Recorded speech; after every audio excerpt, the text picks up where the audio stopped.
On the day we were supposed to leave for our honeymoon, he handed me divorce papers. "I'm taking my whole family with me. If you don't like it, we'll get divorced," he said. "Fine, but I'm still single, you know," I thought, screaming in my mind as he stood there looking shocked. "Take that. My name is Emma. I'm 35 years old and work at a real estate company. I enjoy my job and find it fulfilling. I'm lucky to have supportive colleagues, both senior and junior. But in my personal life, I don't have any hobbies and I've never had a boyfriend." I secretly felt anxious because my friends were all getting married by the time they turned 30. There were only a few of us still single. My juniors at work were also leaving the company one by one, and each time it felt like a stab in the chest. That's when I met Brian through a friend's introduction. He was 2 years younger and had a smile that made me feel protective. He didn't talk much and always listened to my opinions. He always put my thoughts first when making decisions. Since I had never been with a man before, I quickly fell for Brian's personality. Our relationship developed smoothly. When I brought up marriage, Brian simply said, "Then let's get married." Marriage involves making many decisions. Planning the wedding, the honeymoon, and finding a new home to live in together. It's a major, once-in-a-lifetime event, so I wanted us to make these decisions together.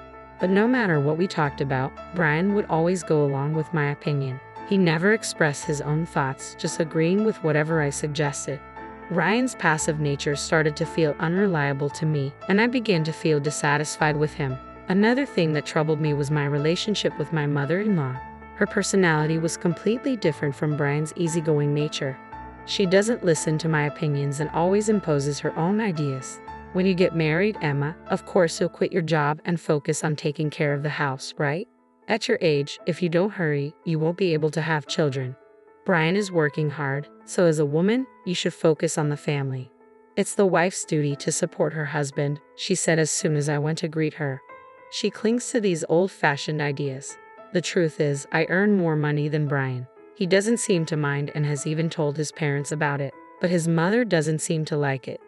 A woman who earns more than a man doesn't have any charm. Maybe you can't do any household chores, can you?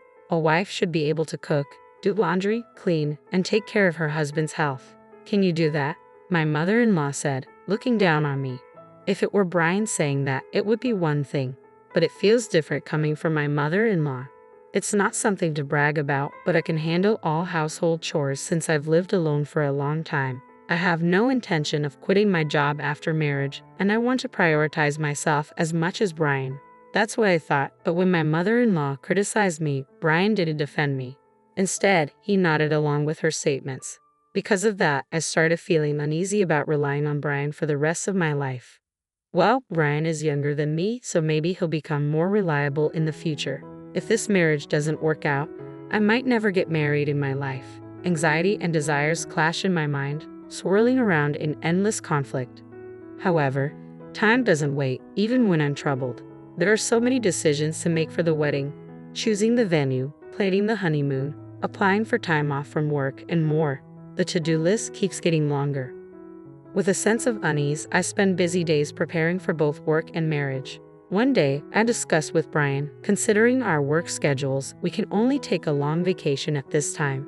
Is it okay to have our honeymoon during this period? Yeah, I think it's fine. Both Brian and I have similar quiet periods at work. If we want to take a long vacation, this is the only timing we have. The problem is the wedding.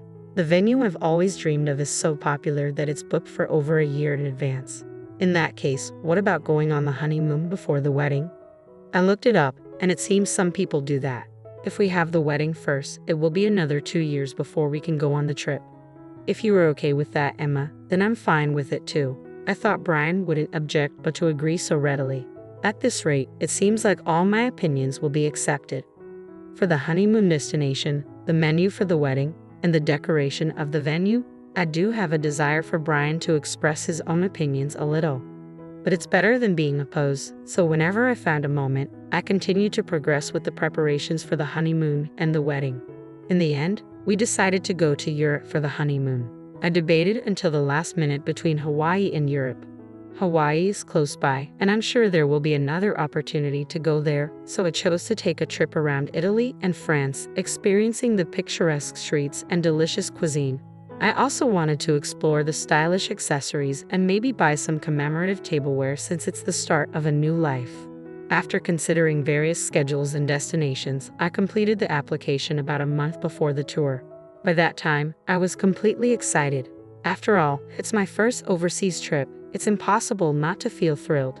My mind became filled with everything related to Europe, from buying the necessary items for the trip to planning our activities at the destination.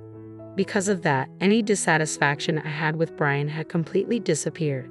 As the honeymoon approached 1 week away, Brian suddenly brought up a conversation. "Emma, I have a favor to ask." A favor that's unusual. I wonder what it could be. It's rare for Brian to ask me for something. Could it be about the trip? Did he find a place he wants to visit? What is it? What's wrong? I asked, filled with anticipation, and he innocently made the request. "I want to go to St. Taylor when we're in Paris. Mom really wants to go there." "What? My mother-in-law? Wait a minute, what do you mean?" I couldn't catch up with this sudden situation, but Brian replied as if it were obvious. "Huh? Since everyone is going, we'll all be together even during the trip, right?" "What do you mean by everyone? It's a honeymoon, so it's obvious that it's just me and you, the two of us going." "But my mom thinks it's normal for the whole family to go." "First of all, I only made reservations for 2 people, you and me, Brian. The tour deadline was 7 days ago, so today is the last day to register. Regardless of whether we go together or not, I only booked for 2 people, so there's no way we can go. If you ask the travel agency, they can figure something out." As I was dumbfounded by his statement, the intercom in the house rang. On the intercom screen, I saw the figure of my in-laws. Without caring about my surprise, my in-laws entered the house carrying a large number of bags. Ignoring my objections, my mother-in-law's eyes sparkled as she announced, "I thought I'd leave the luggage here since we are leaving soon. I'm so excited." Then Brian said, "Just leave the luggage here," and started leading my in-laws into the room without my consent. "Wait a minute," I tried to stop him in a hurry, but my mother-in-law stared at me sharply. "Oh, what is it, Emma? I hope you're not suddenly saying I don't want to go together now." I didn't agree to go together in the first place," I immediately retorted, but my mother-in-law paid no attention, saying, "You heard it just now, didn't you? But Brian always thought we would go together with you, right?" In response to my mother-in-law's flattering question, Brian replied with a simple yeah. Taking advantage of his affirmation, my mother-in-law began to deny me. "It's normal for the husband's parents to go on the honeymoon. Though you have such common sense, I hope you won't have any unpleasant experiences during the trip being with you. Since it's a special honeymoon, we want to make good memories, right? I'll make sure to drill common sense into you during this week before we go on the trip." It's supposed to be a special honeymoon, drilling common sense into me. It felt like everything was being ruined. I clearly felt my blood boiling. "Mother-in-law, this is a honeymoon, you know? Normally it's supposed to be just the husband and wife going, right?" I desperately held my ground. If I continued to listen to my mother-in-law's side, it would affect the future. I wanted to avoid that at all costs. However, my mother-in-law stubbornly refused to compromise. Not only that, she started to deny me. "The husband's parents are supposed to go on the honeymoon together. It's just common sense. I can't believe you dislike being with us. I thought we would become a family, but our common sense is different. You don't like me, and nothing seems to match. How sad." As if she had been hurt herself, my mother-in-law lowered her eyebrows in an artificial manner. The end of her words, "how sad," contained an underlying smirk. I was convinced that she was deliberately trying to trap me. That's how certain I was. Even Brian, without questioning, began to blame me based on my mother-in-law's words. "Emma, what the hell? They're my parents. It's okay to go on a honeymoon together, isn't it? It's impossible. We've already made the reservations for 2 people. Besides, I've never heard of families accompanying a honeymoon trip," I declared, and Brian shouted angrily, as if picking a fight. "I never thought you hated my parents so much, Emma. That's it. Just leave for today." He looked at me as if he couldn't believe what he was seeing. As Brian spoke, a wicked smile formed on my mother-in-law's face. Why does he always take his mother's side without listening to his spouse's opinion, especially at a time like this? I wanted him to support my views. Before I could even react to his words, I found myself pushed out to the entrance. Just before the door closed, I caught a glimpse of my mother-in-law's smug expression. I was left outside, unable to do anything but stand there. Why am I being treated like the bad guy? Why does everything have to be ruined, including this precious trip? Frustration and sadness overwhelmed me, and tears began to flow. A few hours later, I received a message from Brian. I want you to see if it's still possible for them to join the tour. If not, we'll cancel this trip and apply for a tour where all 4 of us can go. Please think rationally. If you reconsider, we can figure it out properly. I don't think I'm in the wrong, so I have no reason to apologize or respond. Brian must be angry too because there was no contact after that message. Time passed, and the day of our honeymoon departure finally arrived. I couldn't imagine enjoying it in this state, but we had been preparing for this honeymoon for a month. I couldn't refuse. As I prepared to leave the house with a heavy heart, the intercom rang. Brian had come to pick me up. We hadn't seen each other since that incident, so I didn't know what kind of face to put on. The fact that he came to pick me up meant that he still intended to go on the trip. But he didn't have a single suitcase with him. Instead, he handed me a divorce paper. After hurting my parents, you still intended to go on this trip, didn't you? I'm taking my entire family on this honeymoon. If you don't like it, let's get a divorce. My mom said it would be better that way. Saying that, he thrust the divorce paper in front of me. In that moment, I finally realized what kind of person he was. I thought he would listen to my opinions and prioritize me, that he was kind. But that wasn't the case. This man is just someone without his own opinions, and he prioritizes his family over me. That's Brian. As I came to that realization, I felt my feelings for him cooling down. Even if I were to marry him, I couldn't see myself overcoming the many challenges that awaited us in the future and becoming a family with that mother-in-law. It was an impossible scenario. Determined, I pointed at the divorce paper in front of me and said, "Sure, but I'm still single, you know." "Huh?" Brian exclaimed, clearly surprised by my words. "Single? What do you mean? Weren't you listening? We talked about going on the honeymoon but delaying the registration until the day of the ceremony. I made sure to get your permission, Brian. You know that, didn't you forget? The marriage certificate is still in the drawer, and you even said, if you were fine with it, Emma, then I'm fine too."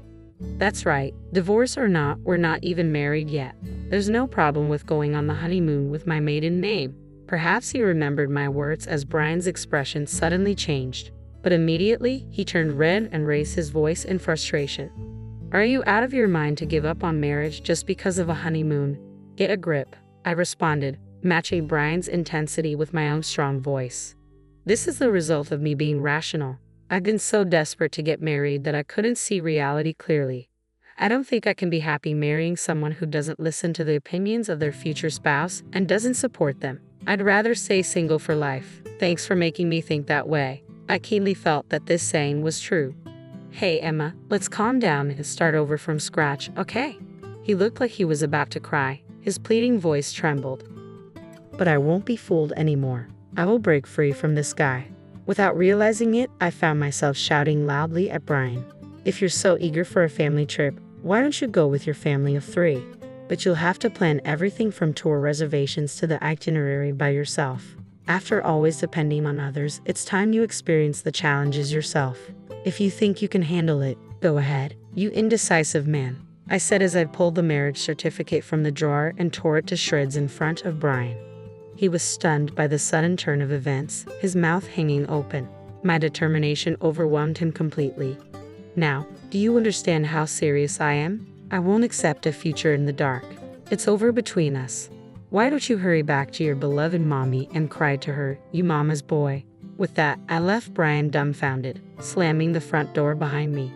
Given his demeanor, it wouldn't be surprising if he did go cry to his mother. Afterward, I called the tour company to cancel our reservations. Since it was a same-day cancellation, we were hit with a 100% cancellation fee. I billed Brian for the entire amount because he was the reason our honeymoon fell apart. It felt like the right consequence. Later on, Brian blamed me for the failed marriage and spread rumors about it among our friends and family. However, it seemed no one sympathized with him. Instead, his actions labeled him as an unconventional mama's boy, and he was disliked by many. When I told my parents about the divorce, they were initially surprised but quickly accepted it.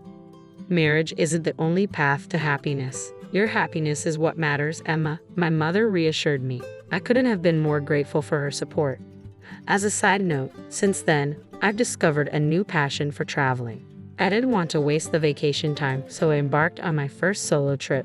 International travel was a bit challenging at first, but I found peace exploring historic cities I'd always dreamed of visiting. Being alone is surprisingly enjoyable, I realized during my historical adventure. Thanks to that trip, I've embraced solo travel fully. Whenever I have time off, I'm already planning my next overseas journey. I've started a life where I'm not defined solely by marriage, but by my own experiences and happiness.